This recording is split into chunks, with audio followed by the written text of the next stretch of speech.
Hi all, welcome to the course Python Programming for any beginners. Let us start with our first lecture, Introduction to Python.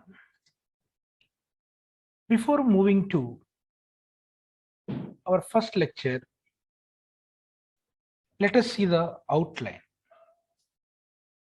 In this lecture, we will discuss about what is a Python, history and versions of Python, futures of Python, applications for Python, who uses Python today, then programming paradigms of Python programming language. In our introduction session, we discussed about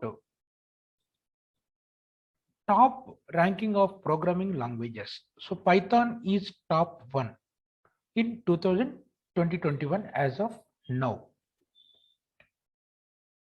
And also Python was developed by Guido van Rossum in 1989 at National Research Institute for Mathematics and Computer Science in Netherlands. The Python first version was released in the year 1991. So Python began as a competitor to Java in the industry, but it quickly grew in popularity. So Python is currently quite popular among both researchers and developers. Today, Python interpreters are available for many operating systems like Windows, Linux, Unix, Mac OS, and other operating systems. Python is a programming language that everyone aware. What is a programming language? So Python is a programming language that lets you work more quickly and integrate your systems more effectively. You can learn to use Python and see almost immediate results in productivity with lower maintenance cost. So these are all the advantages of Python programming language. So Python is most powerful and fastest language. It plays well with others, runs everywhere on any platform it runs. That's why it is called as platform independent, and also is very user friendly and easy to learn. And also Python is a open source. So freely anyone can learn, anyone can access all the resources of Python. Anyone can download the Python software freely. Then what type of language is Python? So Python is first one high level language, and also interpreted, and also interactive, and also object oriented, and also a scripting language. Python is designed to be highly readable, like it uses English keywords frequently, whereas the other languages use punctuations. There is a difference between Python with other languages also. Now, Python is interpreted, means Python is processed at runtime by the interpreter. You do not need to compile your program before executing it. This is similar to Perl. So Perl having a different expansions. So actually you don't have exact acronym. So some expansions are practical extraction and reporting language, or process and experiment automation real-time language. So Python is similar to Perl and PHP, which is hypertext preprocessor language for designing of web pages. This is Python interpreted. Then Python is interactive. You can actually sit at a Python prompt and interact with the interpreter directly by writing your programs. And another one, Python is object oriented, means Python supports object oriented concepts like encapsulates code within the objects. Encapsulation is one of the future of object orientation. Python is a beginner's language, means Python is a great language for the beginner level programmers and supports the development of a wide range of applications from simple text processing to World Wide Web, that is www browsers, to games. That's why Python is a beginner's language. Let us move to history and versions of Python. So Python is basically derived from many other languages, including ABC, Modulo 3, C, C++, Algol 68, Smalltalk, Unixel, and many other scripting languages. Python is copyrighted, like Perl. Python source code is now available under the GNU, that is General Public License. In simply, it is called as GPL or GNU GPL.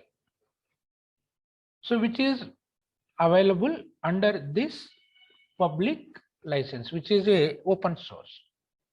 Python is now maintained by a core development team at the institute, although the founder Guido van Rossum still holds a vital role for directing the progress of Python. Then coming to versions of Python, we already mentioned Python was introduced in 1989, but immediately the first version was not released in 89 itself.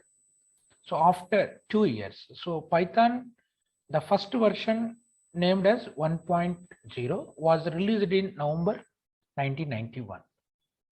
Then Python 1.5.2 in April 1999, and the last version of 1.0, that is Python 1.6.1, which was released in September 2000.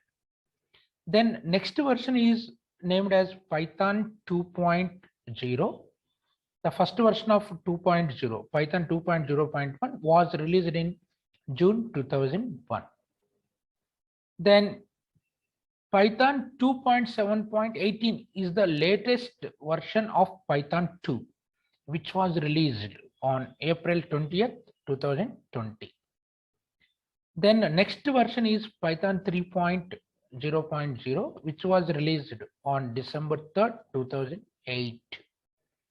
Then the latest version of Python 3.0 is Python 3.10.0, which is the current and latest version of Python 3, which was released on October 4th, 2020-21, recently, last month only, the latest version of 3.0 is released. So majorly, the three versions, Python 1.0, Python 2.0, Python 3.0. These are all the versions of Python. Then all the other versions like 1.1, 1.2, and so on 1.61, which are called as subversions of 1.0, whereas 2.01, 2.02, and so on 2.7.18, which are the subversions of Python 2.0. Similarly, Python 3.0.0, Python 3.0.1, and so on, Python 3.10.0. These are all subversions of Python 3.0. These are all the various versions of Python and the latest version as of now. Then coming to features of Python programming language. Here various features are collected and listed in alphabetical order for our convenience. So various features of Python are given below.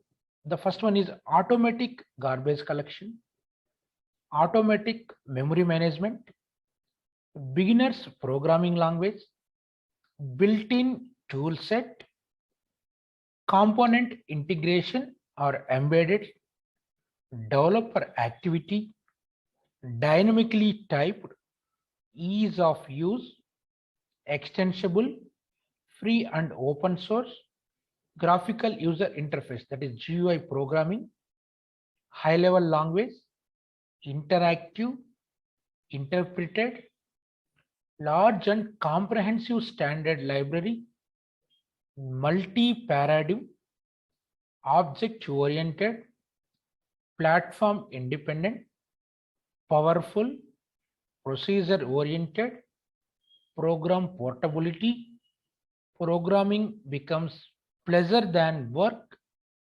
ready-made stuff, scalable, simple and easy to learn, software quality, support libraries, etc. These are all the some of the features of Python programming. That means you can prefix for each and every feature Python.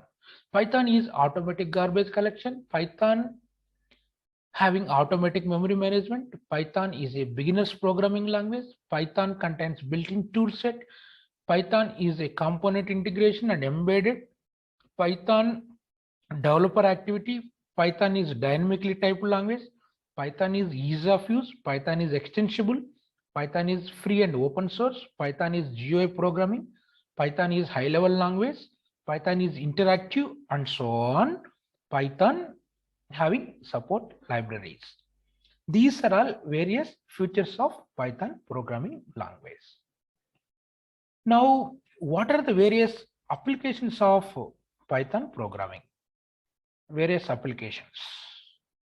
So Python is used in many application domains. Here, some of the domains are listed below. Web and internet development for web pages and internet development. Scientific and numeric applications. Database access. Desktop graphical user interfaces. Software and game development applications. Network programming. Education applications. Business applications, etc. So all these are all available in the official website of Python, that is www.python.org. These are all the numerous applications for Python programming. Then who uses Python? As of now, what are the organizations using Python for what purpose? Many organizations use Python for various purposes. Some of these are included here. Google, for what purpose Google uses Python? For web search systems. YouTube, the purpose of Python in YouTube is for video sharing services. Then BitTorrent, which uses Python for peer-to-peer file sharing system. The torrent is for sharing of the files. Then Intel, HP, Seagate, IBM, Qualcomm, etc. companies using Python for hardware sharing. Whereas Pixar, Industrial Light and Magic uses Python for movie animations. JP Morgan Chase, USB. These companies uses Python for financial market forecasting. Then NASA and Fermilab used Python for scientific programming. Then iRobot uses Python for commercial robot vacuum cleaners, whereas NSA uses Python for cryptographic and intelligence analysis, whereas Ironport uses Python for email servers. And many companies like Dropbox, Raspberry Pi, Netflix, Yahoo, Honeywell, Philips, United Space Alliance, etc. By seeing all these companies, now you can see the popularity of Python. Then what are the Python programming paradigms? Python is a multilingual which supports almost all programming language features. So the paradigms are basically many are there. Here some of the important paradigms are given here. Here paradigm is nothing but organization principle. Paradigm also called as a model. So programming paradigm or model, which is a style of building the structure and elements of computer programs. The following are some of the programming paradigms or models for Python programming language. The first one is functional programming model. Second one is procedural programming model. Third one is object-oriented programming model.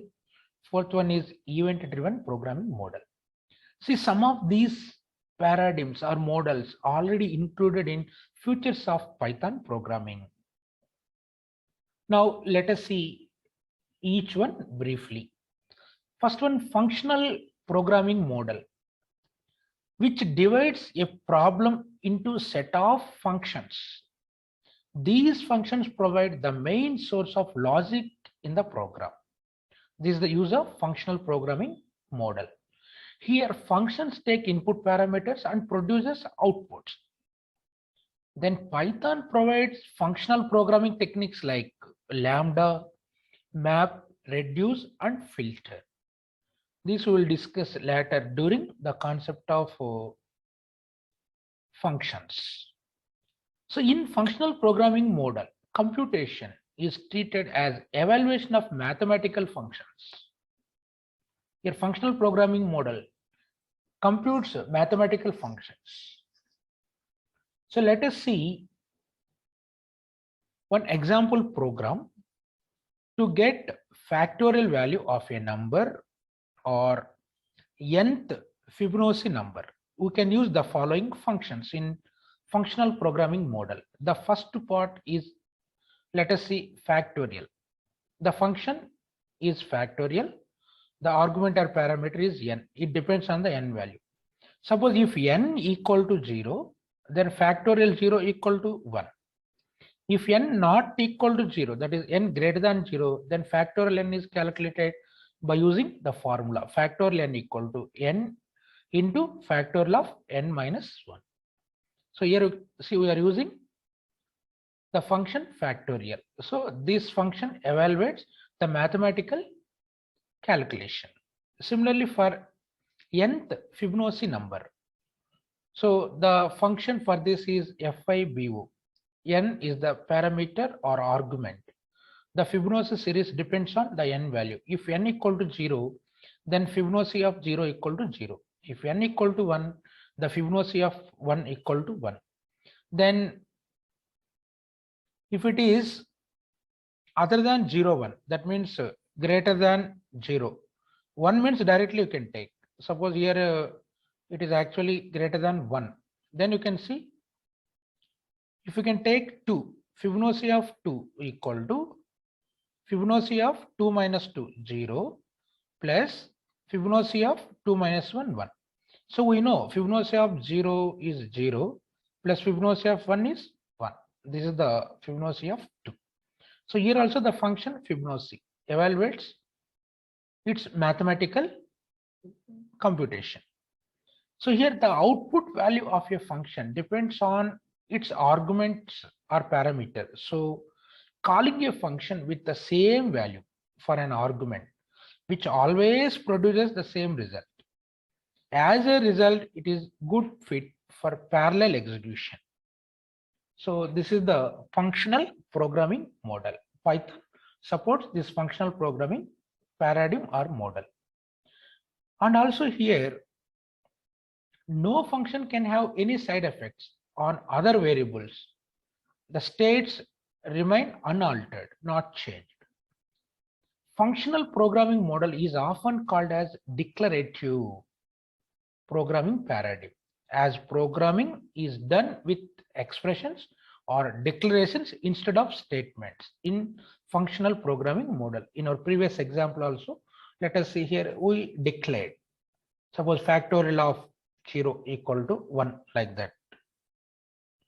Then coming to second programming paradigm of Python, that is procedural programming model.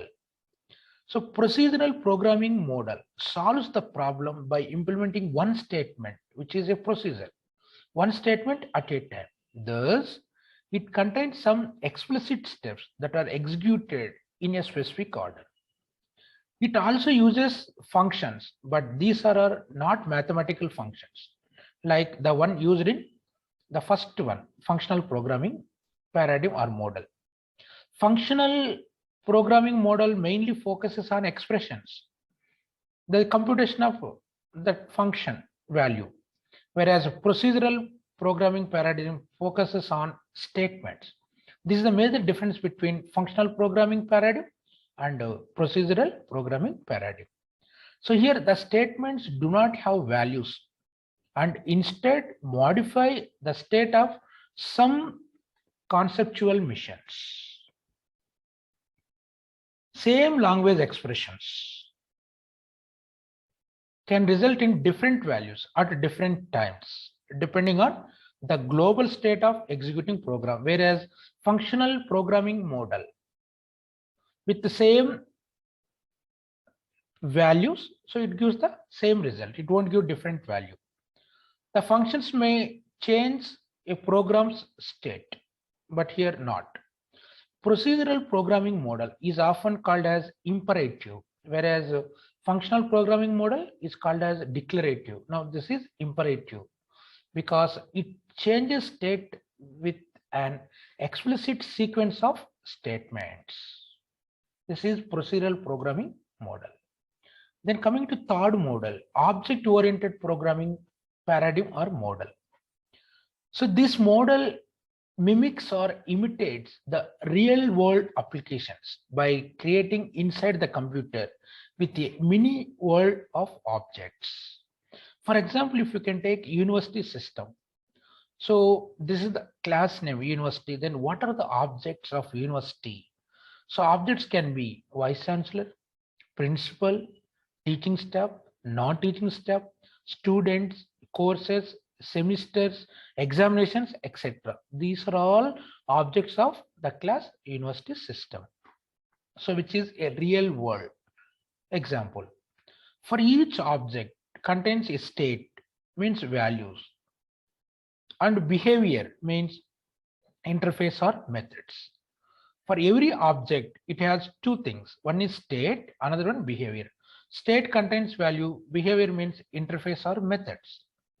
Objects get state and behavior depends on the class from which it is created.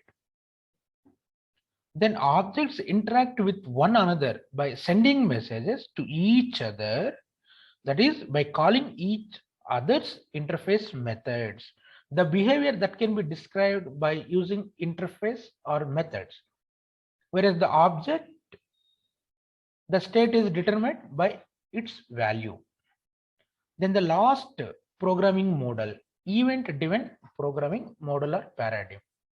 This model is popularly used for programming graphical user interface applications, GUI applications, which consisting of the elements like window, checkboxes, buttons, combo boxes, scroll bars, menus, etc. In the GUI, these are all some of the possible elements which includes the GUI application.